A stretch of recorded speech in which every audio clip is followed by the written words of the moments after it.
Oke, untuk materi pemasaran dalam dunia kewirausahaan itu untuk materi minggu ke-11 gitu ya. Ah, di sini ada definisi pemasaran. Nah, pemasaran seperti biasanya saya kira kalau kata pemasaran itu sudah sangat ini ya, biasa di telinganya teman-teman ya. Ada penjualan pemasaran gitu ya.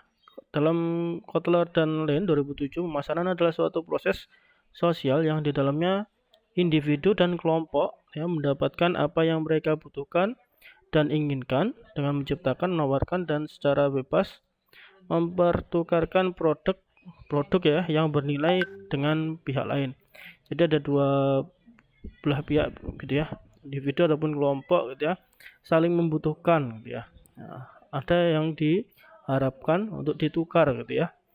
Nah, biasanya dengan nilai mata uang dan sebagainya gitu ya, atau misalkan barter itu juga bisa.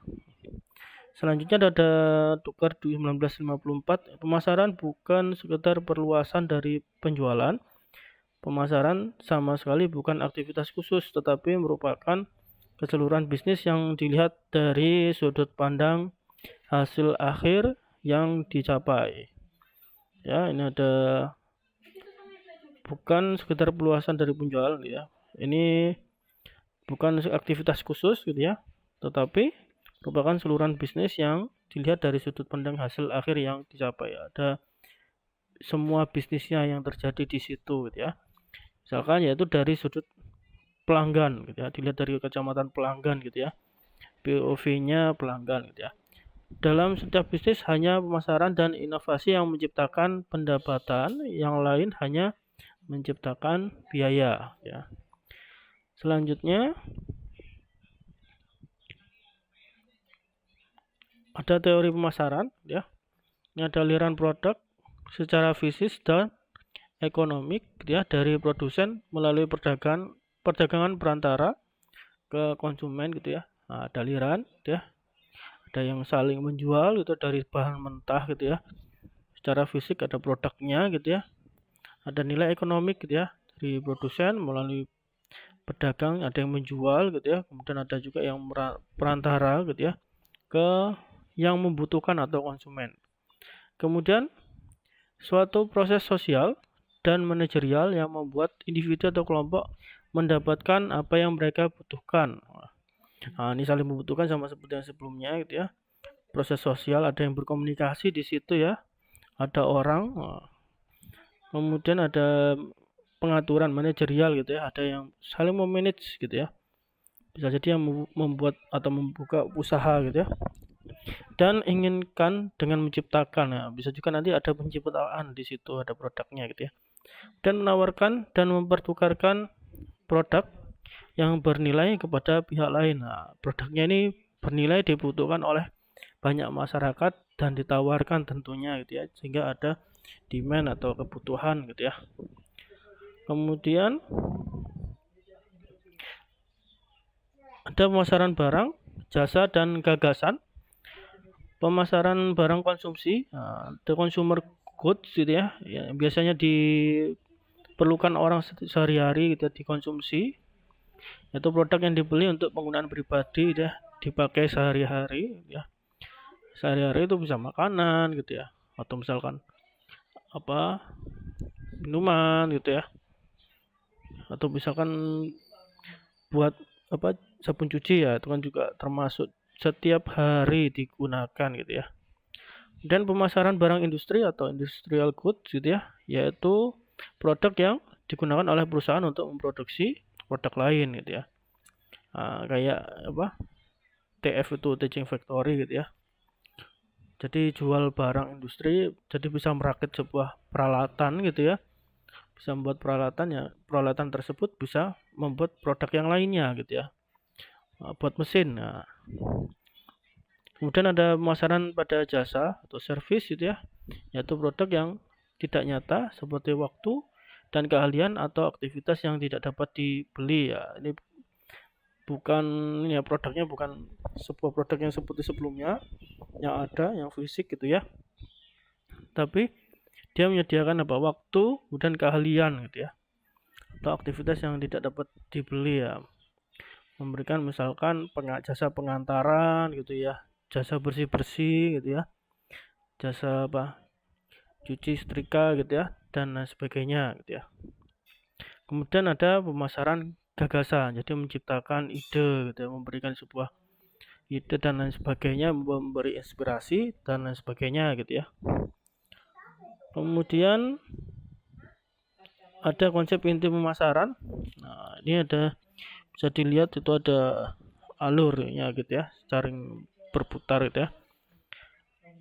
Bisa dilihat misalkan ada sebuah kebutuhan gitu ya, atau ada sebuah keinginan gitu ya, kemudian dibutuhkan oleh orang, ada sebuah permintaan gitu ya, sehingga tercipta sebuah produk. Nah, produk yang diminta tadi, yang diinginkan, kemudian dari produk itu ada sebuah nilai ya, ada harganya gitu ya, ada misalkan menciptakan sebuah kepuasan gitu ya.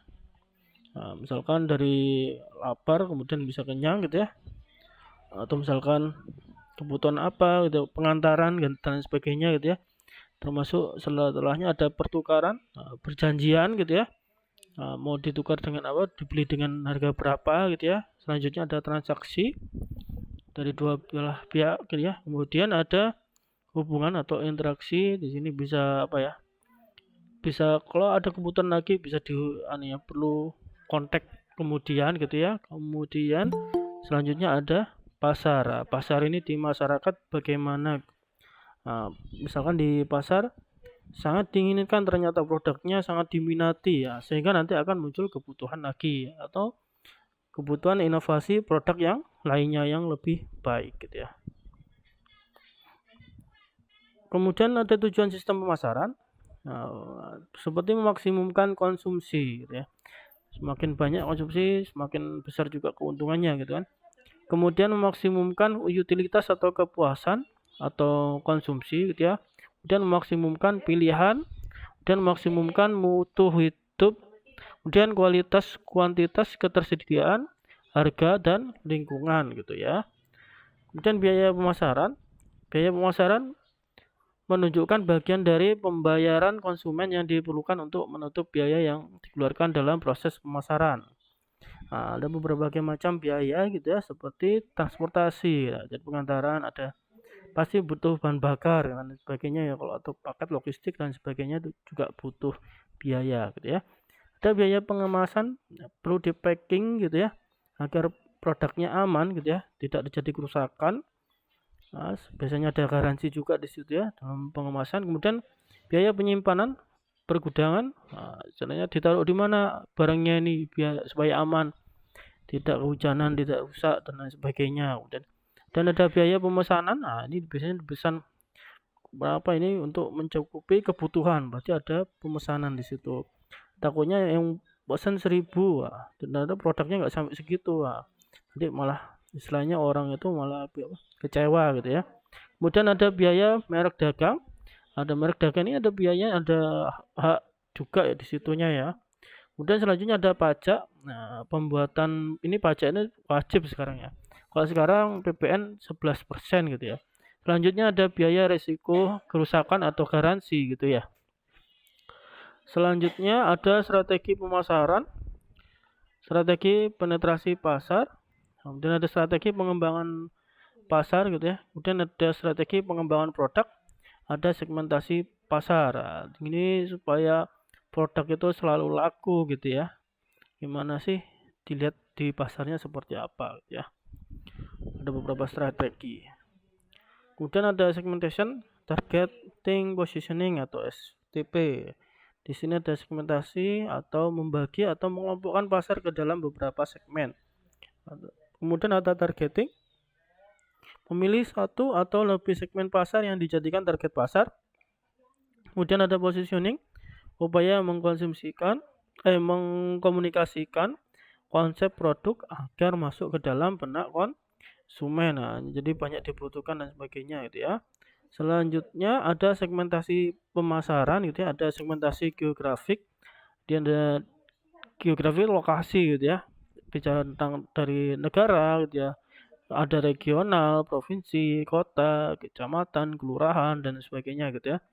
Dan ada segmentasi pengelompokan demografi gitu ya, dari ini kayak di BPS itu ada dilihat dari umurnya, jenis kelamin, dan ada pendapatan daerah gitu ya. Dan ada segmentasi psikografik dilihat dari apa, kelas sosial, gaya hidup, kepribadian gitu ya, dilihat juga ya mau jual barang di mana gitu ya, kira-kira laku enggak gitu kan. Kemudian ada segmentasi tingkah laku, ada kesempatan manfaat yang dicari, status pengguna, tingkat pemakaian, status loyalitas ya. Kemudian targeting pemasaran, ada kelompok konsumen yang mempunyai ciri-ciri atau sifat hampir sama atau mungkin istilahnya yang dipilih perusahaan dan yang akan dicapai dengan strategi bauran pemasaran atau misalnya marketing mix gitu ya, campuran pemasaran gitu ya. Strategi yang tidak membeda-bedakan pasar ya, dan ada strategi yang membeda-bedakan pasar ya, dan strategi yang terkonsentrasi.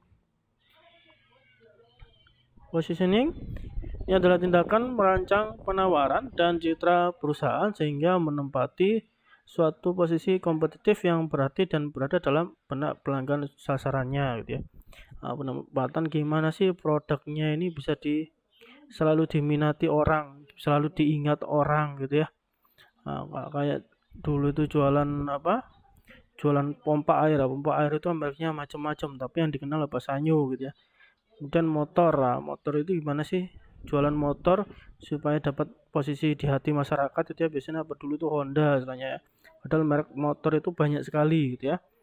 Kemudian ini positioning menurut atribut produk, satu contohnya tadi ya, positioning menurut manfaat, positioning menurut harga atau kualitas, dan positioning menurut penggunaan atau penerapan, positioning menurut pemakai, positioning menurut pesaing, dan positioning menurut kategori produk gitu ya.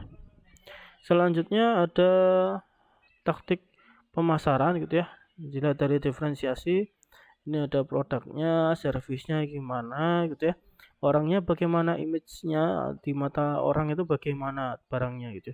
Dan ada bauran pemasaran, dilihat dari produknya, harganya gitu ya, tempatnya di mana, promosinya bagaimana gitu ya. Dan kalau di penjualan itu feature selling ya, gimana sih cara menjualnya gitu ya, benefitnya, keuntungan penjualannya bagaimana, kemudian ada solusi penjualannya bagaimana gitu ya. Selanjutnya untuk produk ya, ada sales, life cycle-nya ada gimana sih untuk dalam penjualan gitu ya, ada perkenalan gitu ya, ada pertumbuhan gitu ya. Kemudian ada misalkan kalau ada penolakan juga gitu ya produk gitu ya. Ini dilihat dari waktu. Dan ini kalau bisa barang ini selalu diminati gitu ya. Produk berjalan melalui berbagai tingkatan atau produk life cycle atau daur hidup produk. Kemudian menunjukkan tahapan dari pertumbuhan yang dapat memberi gambaran manajemen perusahaan untuk mengambil keputusan apakah produk tersebut akan dilanjutkan atau tidak, dan kapan produk baru harus diperkenalkan ya. Jadi ada produk yang lama misalkan perlu diinovasi, perlu direvisi, diperbaiki, ditambahin gitu ya. Nah, kalau memang udah nggak laku biasanya ditambahin kayak apa, produk HP, smartphone dan lain sebagainya gitu ya, selalu ada inovasi di situ. Kemudian bicara tentang harga, price itu ya, pendekatan penetapan harga secara umum ini meliputi satu atau lebih tiga perangkat perimbangan gitu ya. Ada cost based pricing gitu ya, ada value gitu ya, ada tadi harga basisnya, dasarnya gitu ya, untuk biaya dasarnya gitu ya. Kemudian kedua apa, harga berdasarkan nilainya gitu ya. Kemudian ketiga adalah harga berdasarkan apa, kompetisinya, kompetitornya, jadi dilihat saingannya. Kalau harganya yang lain bisa jual misalkan 500.000, kalau kita jual 1 juta, kita harus mempertimbangkan gitu ya, apakah produk kita ada kelebihan atau bagaimana gitu ya, karena saingannya tuh banyak yang lebih murah gitu ya. Itu yang harus dipertimbangkan gitu ya, diimbangkan.